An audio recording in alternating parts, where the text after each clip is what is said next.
राजेश और सचिन दोनों ही जुड़वा भाई थे। इनके पिता ने उनके पैदा होने के बाद ही उन्हें ज़्यादा से ज़्यादा अपने साथ रखा।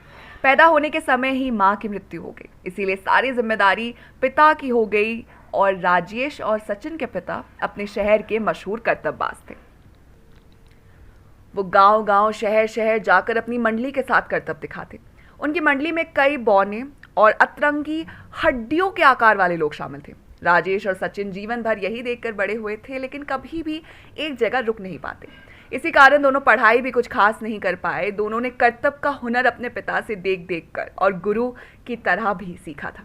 जल्दी दोनों स्टेज के पीछे छोटे मोटे काम करने से लेकर स्टेज के आगे करतब दिखाने तक आ गए थे।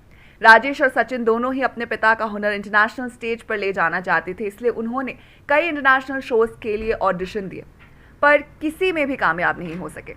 इसके अलावा उनकी सारी पूंजी इन ऑडिशंस तक पहुंचने और इनके फॉर्म्स भरने में ही चली गई, क्योंकि उन दिनों ना इंटरनेट था और ना ही चिट्ठी के अलावा कोई और माध्यम। इसलिए ट्रैवलिंग में भी उनके कई साल खराब हो गए थे। निराशा के कारण उनके ग्रुप के कई मेंबर्स ने उनका ग्रुप छोड़ दिया था। उनके पिता का इतना लंबे समय तक संजोया हुआ सपना धीरे धीरे चूर चूर हो रहा था।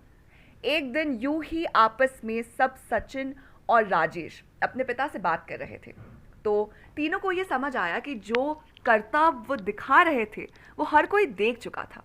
हर मंडली यही कर रही थी और शायद यही कारण था कि उन्हें बड़े प्रोग्राम से रिजेक्शन मिला। उन्हें कुछ नया करना पड़ेगा जिससे उन्हें कामयाबी और शोहरत हासिल हो।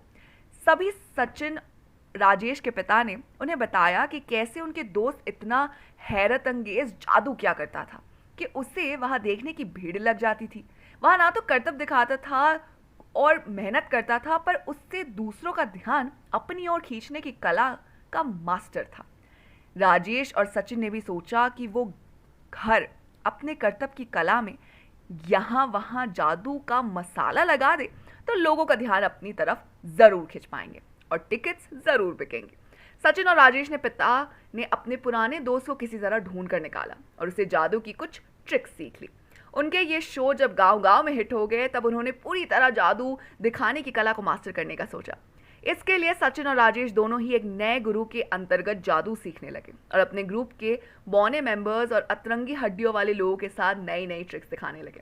उनका ये शो हिट हो गया और इसी के साथ वो जादुई जुड़वा की जोड़ी के नाम से मशहूर हो गए। ऐसे ही अतरंगी जुड़वा की कहानी होने वाली है जुड़वा 3 की। तो आप हमें बताइए कि आप जुड़वा 3 के लिए कितने एक्साइटेड हैं। साथ ही अगर आपको वीडियो पसंद आई हो तो इसे लाइक कीजिए, दोस्तों के साथ शेयर कीजिए और फिल्मी दुनिया से जुड़े रहने के लिए सब्सक्राइब कीजिए हमारे चैनल जिसका नाम है बॉलीग्राज स्टूडियोज।